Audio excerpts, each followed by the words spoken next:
Dig TV News! Welcome to Dig TV News, Monday the 13th of July. Let's have a look at today's features. Hi, I'm Yvonne. I work for AOC Archaeology and welcome to Dig TV. One of the interesting things about this site which we uncovered in this week is that there's actually 3 hearths rather than just the one. We're not sure if they were all kind of in use at the same time, if they're in the same building, and that's kind of what we're trying to disentangle right now. The area that I'm working in is quite interesting because it's got 2 of the hearths in it, and we're just trying to kind of figure out how they link together, if they're in the same building, which one came first. So they are the Iron Age kind of people, and at this point they would have been farmers primarily. They were kind of permanently settled in a specific area, and we actually find mostly kind of like metal tools, also a lot of stone tools, and we've got a few of those that have come out already. Here we don't get a lot of pottery, and in the Iron Age you don't get a lot of pottery because they kind of stopped making it and they were using leather and things to transport most of their water or whatever. And they would have been farming, so we found some cattle teeth and some sheep teeth. And that's the kind of things that we're finding here at the moment. For this excavation, one of the big things is whether they were all living here at the same time. We know that there's at least 6 roundhouses, so it was whether they would just kind of knock down their houses and rebuild it, whether they stayed in quite a big community, or they actually just, once one of their houses kind of fell apart, if they just moved their house somewhere else. So that's quite an important thing to try and figure out, if this was actually quite a big community or if it was small amounts of people but just reusing the land around. So that's one of the mysteries for this site, at least. So with me in the studio I have Julia from the Whithorn Trust. It's nice to have you here, Julia, at Dig TV. Can you introduce yourself and tell us what you do? My name's Julia Muir-Watt and I am the Development Manager at the Whithorn Trust.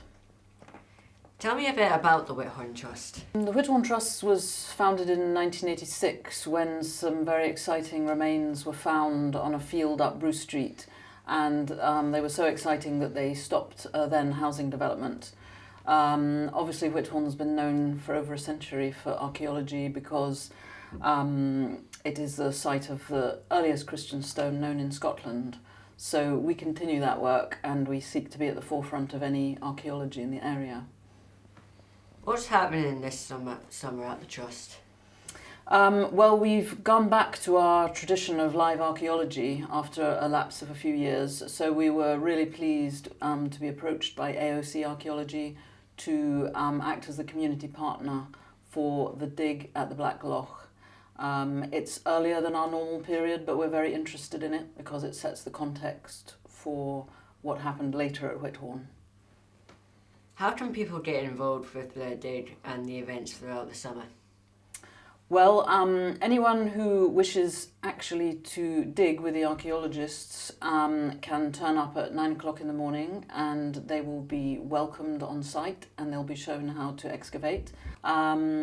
We've also got a programme of activities for schools which started in May, and the schools all return to the crops that they planted. We've started experimenting with Iron Age cookery. I know it doesn't sound very appetizing, but actually it's more like than you might think. Some of the bread looks like Indian bread, chapatis, and there are a lot of stews and porridges, so it's not quite as off-putting as you might think.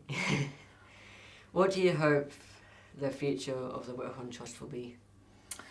Well, the Whithorn Trust wishes to act as a development driver for the whole area.